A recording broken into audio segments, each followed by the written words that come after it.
কারণ আপনারা জানেন যে সামনে মাসে আগস্ট মাসে মালয়েশিয়ার কলিং ভিসার সকল সেক্টরে ভিসা খোলার কথা বলেছে।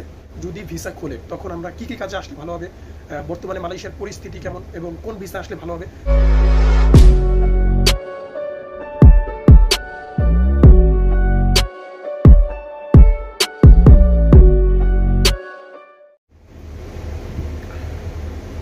আসসালামু আলাইকুম, আশা করি সকল প্রবাসী ভাইরা যে যেখানে আছেন ভালো আছেন, সুস্থ আছেন। আলহামদুলিল্লাহ, আমি আপনাদের দোয়ায় ভালো আছি। আজকে মালয়েশিয়ান প্রবাসী ভাইদের জন্য এই ভিডিওটা খুবই গুরুত্বপূর্ণ এবং যারা মালয়েশিয়াতে আসতেছেন নতুন করে তাদের জন্য খুবই গুরুত্বপূর্ণ এই ভিডিওটা। কারণ আপনারা জানেন যে সামনে মাসে আগস্ট মাসে মালয়েশিয়ার কলিং ভিসার সকল সেক্টরে ভিসা খোলার কথা বলেছে। তো এটা নিয়ে সামনে খুবই গুরুত্বপূর্ণ কিছু বিষয় জানা খুবই দরকার। যারা নতুন আসছেন প্রবাসে তাদের জন্য খুবই গুরুত্বপূর্ণ। কারণ যারা ফার্স্টে প্রথম বিদেশে আসেন তারা আসলে বিদেশ সম্পর্কে খুবই অজানা, এটা খুবই অজানা। কাজ সম্পর্কে, বিদেশের চলাফেরার ক্ষেত্রে বিদেশ সম্পর্কে খুবই অজানা। তো আজকে মালয়েশিয়াতে যারা নতুন আসতে চাচ্ছেন নতুন কলিং ভিসায় তাদের জন্য ভিডিওটা খুবই গুরুত্বপূর্ণ। ভিডিওটা শুরু থেকে শেষ পর্যন্ত দেখবেন, আশা করি সবকিছু বুঝতে পারবেন। এবং বরাবরের মতো আমি আপনাদের প্রবাসী ছোট ভাই, আমার কে ডেঞ্জার 2 ইউটিউব চ্যানেলটি সবাই একটু কষ্ট করে সাবস্ক্রাইব করবেন। দেখবেন আমার চ্যানেলের পাশে লাল একটা অপশন লেখা আছে সাবস্ক্রাইব নাম, ওইখানে ক্লিক করলে সাবস্ক্রাইব হবে এবং ওইখানে ক্লিক করলেই আমার মালয়েশিয়া সম্পর্কে আরও অন্য দেশ সম্পর্কে ভিসার যতগুলো আপডেট দেব সবগুলো আপনাদের কাছে চলে যাবে। তো আরেকটা কথা হচ্ছে, অনেকেই বলতেছে যে ভাই আপনি মালয়েশিয়া থেকে কাতারের খবর কিভাবে জানেন এবং কাতার থেকে মালয়েশিয়ার খবর কিভাবে জানেন। ভাই যখন আমরা নিউজ করি তখন মালয়েশিয়াতে যারা নিউজ করে বা মালয়েশিয়াতে যারা ইউটিউবার আছে তাদের সাথে আমরা কন্ট্যাক্ট করি, যোগাযোগ করি এবং মালয়েশিয়ার ভিতরে যারা আত্মীয় স্বজন আছে আমাদের রিয়েলি তাদের কাছ থেকে ইনফরমেশনগুলো শেয়ার করি যে এগুলো রিয়েল কিনা। তো এইগুলা যখন জানি তখন আপনাদের মাঝে শেয়ার করি, যেগুলো রিয়েল, যেগুলো জানালে আপনাদেরকে উপকার হবে আপনাদের, তো সেইগুলো আমরা জানাই। আমরা ভুল তথ্য শেয়ার করে কোনো প্রবাসী ভাইয়ের মনে আঘাত দিতে চাই না, কোনো প্রবাসী ভাইকে বিভ্রান্তিতে পড়তে দিই না। কারণ একজন যারা নিউজ করে তাদের একটা ভুল কথায় একজন মানুষ বিপদে পড়তে পারে, একজন মানুষ বিপদ থেকে উদ্ধার হতে পারে। তো আমরা এইগুলো মাথায় রেখেই আমরা ভিডিও আপলোড করি বা আপনাদেরকে ইনফরমেশনগুলো শেয়ার করি। তো যাই হোক প্রবাসী ভাইরা, প্রথমত যেই কথা সেটা হচ্ছে যে দীর্ঘদিন পর মালয়েশিয়াতে প্রবাসী বাংলাদেশিদের জন্য কলিং ভিসা নামক যে ভিসাটা রয়েছে সেটা কিন্তু খোলা ভাব। কারণ যেহেতু তারা বলছে যে সামনের আগস্ট মাসে, মানে আজকে হচ্ছে আপনার জুলাই মাসের 28 তারিখ, 7 মাস 2025 সাল চলতেছে। এরকম কিন্তু শুরুতেই জানুয়ারি এবং ফেব্রুয়ারি, ডিসেম্বর এই 3 মাসের ভিতরে কিন্তু মালয়েশিয়াতে কলিং ভিসা খোলার কথা ছিল কিন্তু খোলে নাই। তো আমরা যেহেতু এটাও আগস্ট মাসে বলছে খোলার, কিন্তু কখন খুলবে সেই তারিখটা কিন্তু তারা বলে নাই। 1 তারিখও খুলতে পারে এবং কি মাঝামাঝি অবস্থায় খুলতে পারে এবং কি আগস্ট মাসের শেষও খুলতে পারে। যেহেতু তারা নির্দিষ্ট করে তারিখ বলে নাই আর আমরাও সেটা বলতে পারছি না। তো যাই হোক, যদি ভিসা খোলে আলহামদুলিল্লাহ, যদি ভিসা খোলে, আমি খোলার কথা বলছি যারা নতুন আসবেন, যদি ভিসা খোলে তখন আমরা কি কি কাজে আসলে ভালো হবে, বর্তমানে মালয়েশিয়ার পরিস্থিতি কেমন এবং কোন ভিসা আসলে ভালো হবে। তো এই 3টা বিষয় আজকে আমি কথা বলবো, আর বাকি সব ভিসা খোলার পর কথা বলবো। কারণ আর 3-4টা দিন আছে, যেহেতু এটা 31শে মার্চ, আমার এখানে ক্যালেন্ডার আছে, যেহেতু জুলাই, ওকে জুলাই, যেহেতু এটা 31শে মার্চ, ঠিক আছে 31শে, তো 31 আর 3-4টা দিন রয়েছে। তো 3-4টা দিন পরে সব কিছুর খোলা করে আপনাদেরকে ভিডিও বানাবো। তো যাই হোক, প্রথমত দেখেন মিডল ইস্ট, মালয়েশিয়া বলেন, কাতার বলেন, সৌদি বলেন, দুবাই বলেন, এইগুলো হচ্ছে মিডল কান্ট্রি, মিডল ইস্ট বলে থাকে।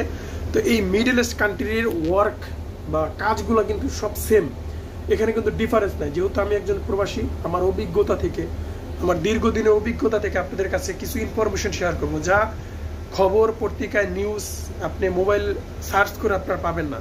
অনেক এজেন্সি ভিডিও করে যে আপনাদের এই কাজে গেলে সুবিধা হবে, আপনাদের এই কাজে গেলে টাকা বেশি পাবেন। এইগুলা কিন্তু যারা প্রবাসে রিয়েল কাজ করে তাদের থেকে বেশি কিছু কিন্তু তারা বলতে পারবে না, কারণ তারা প্রবাসে কাজ করে না, কিন্তু আমরা কাজ করি। আমরা লাইভ কাজে আছি, কাজ করতেছি, কাজে থেকে ভিডিও বানাইতেছি, এটা হচ্ছে লাইভ। এর থেকে বড় কিছু আমি মনে করি হতে পারে না। তো ফার্স্টে যে কথাটা, নির্মাণাধীন শ্রমিক, এটা কিন্তু বিশ্বের সব জায়গায় দরকার হয়। নির্মাণাধীন যারা বিল্ডিং কন্ট্রাকশনের কাজ করে, যারা বিল্ডিংয়ের কন্ট্রাকশনে কাজ করে, তাদের কাজগুলো পৃথিবীর সব জায়গায়। আপনি বিল্ডিং উঠাইতে কিন্তু লোক লাগবে, পৃথিবীর সব জায়গায় ভাই বিল্ডিং উঠতেছে, মালয়েশিয়া তো সেম। আপনি কন্ট্রাকশনের একটা বিল্ডিং কলম হইতে শুরু করে যত ভিতরে যত কাজ আছে, যেমন আমি কিছু নাম বলতেছি, ইলেকট্রিশিয়ান, এক নম্বরে প্লাম্বার, পাইপ ফিটার, ফায়ার, তারপরে গ্রিল, থাইর, steel picture, carpenter, shuttering carpenter, মানে যত একটা বিল্ডিং আপনি দেশে বিল্ডিং হয়ে দেখেন না, একটা দেশে বিল্ডিং হওয়ার শুরু হইতে শেষ পর্যন্ত যত কাজ আছে, এর ভিতরে 2-3টা কাজ যদি আপনি শিখে আসতে পারেন, আইডিয়া নিয়ে আসতে পারেন, তাহলে আপনি বিদেশে, মালয়েশিয়া হোক, যে কোনো দেশে হোক, সৌদি হোক, কাতার হোক, বাহরাইন হোক, দুবাই হোক, ওমান হোক, কুয়েত হোক, যেখানে যান আপনি কাজ করতে পারবেন আলহামদুলিল্লাহ, কোনো সমস্যা হবে না। গেল এটা নির্মাণাধীন শ্রমিক বা কন্ট্রাকশন, এটা গেল। 2 নম্বর হচ্ছে হোটেল রেস্টুরেন্ট, ঠিক আছে। হোটেল রেস্টুরেন্ট আমাদের বিদেশে কেমন, যেমন আমাদের ধানমন্ডি, গুলশান, বনানীর ভিতরে যে ভিআইপি হোটেলগুলো আছে, এই সমস্ত কাজগুলো একটু বেশি হয়ে থাকে এইদিকে হোটেল, এই সমস্ত শ্রমিকরা বেশি প্রাধান্য পায়। যেমন আপনার শেপের কাজ, ঠিক আছে, যে বাবুর্চির যেখানে খানামুনা পাক করা হয় হোটেলে ভিআইপি বিদেশিদের জন্য, তো ওই হোটেল। তারপর হচ্ছে টি বয়, তারপর হচ্ছে ক্লিনার, ঠিক আছে। এক কথা বলতে গেলে হোটেল রেস্টুরেন্ট কাজের আইডিয়াটা একটু নিয়ে আসবেন বা শিখে আসবেন, তাহলে ভালো হবে। গেল 2 নম্বরটা। 3 নম্বরটা হচ্ছে কিচিং হেল্পার, ঠিক আছে। ওই যে বিদেশিরা যেখানে আসে, রুমে যেখানে থাকে, আমাদের বড় বড় হোটেল আছে না বাংলাদেশে, যেখানে ওই যে ক্রিকেট খেলোয়াড়দের রাখে যেই হোটেলগুলোতে, ওরকম বিদেশি যে ফরেনার যে হোটেলগুলো আছে, ওইটাকে বলো আপনার কিচিং হেল্পার। ওইখানে আপনি ওই কাজগুলো যদি শিখে আসতে পারেন, আমি ভিডিও লিঙ্ক দিয়ে দেবো আমার ডিসক্রিপশনে, দেখে নেবেন। ওই যে আপনার বেড টেড পরিষ্কার করে রাখে, রুমগুলা একটু ক্লিন করে রাখে, এগুলো হচ্ছে, যদি এই কাজগুলো শিখে আসতে পারেন ভালো হবে। এবং মালয়েশিয়াতে আপনার যে বাগানগুলো রয়েছে, যেমন প্লান্টেশন সেক্টর, এগ্রিকালচার, ফার্মের মুরগির ফার্ম, তো এই সমস্ত কাজের ভিসা কিন্তু বর্তমানে চালু রয়েছে। এটা কিন্তু পুরান না, এটার কথা আমি বলতে চাই না, কারণ এটার প্রতিনিয়ত এটার ভিসায় লোক যাচ্ছে, আসা যাচ্ছে। আপনারা তো এটা জানেন, প্লান্টেশনের কাজ যারা জানেন বা যারা আত্মীয় স্বজন করেছে, তাদের তো ভালো আইডিয়া আছে, তাই না? তো তারা যদি যেতে চান তাহলে ভালো। তো এই যে কাজগুলো, এবং পার্কের যে কাজগুলো রয়েছে মালয়েশিয়াতে, জানেন যে বিভিন্ন পার্কের ক্ষেত্রে লোক নেওয়া হয়। তো এই যে কাজগুলোর কথা বললাম ভাই, এর থেকে আরও অনেক কাজ আছে। ভিডিওটা অনেক বড় হয়ে যাবে, বলতে গেলে আমি সামনের কোনো একটা ভিডিওতে নিয়ে আসবো। তো এই যে কাজগুলো বললাম, এটা হচ্ছে ইম্পোর্টিং, আপনার যে কোনো কাজে আপনি যেতে পারবেন।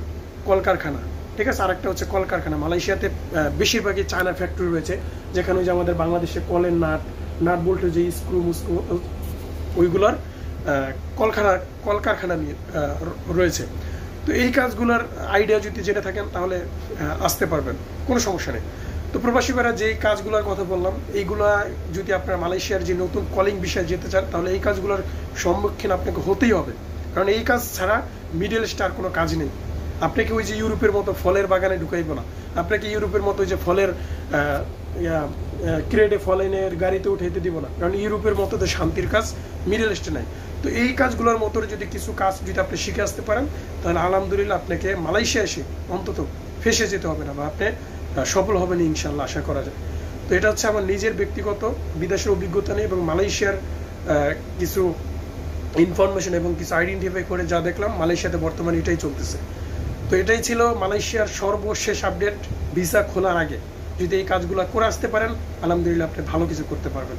তো আজকের মতো এখানেই ছিল প্রবাসী ভাইরা। যদি ভিডিওটি ভালো লেগে থাকে, তাহলে অবশ্যই লাইক করবেন, কমেন্ট করে আপনার মতামত জানাবেন, এবং পরবর্তী ভিডিও পেতে চ্যানেলটি সাবস্ক্রাইব করে আমার সাথে থাকবেন।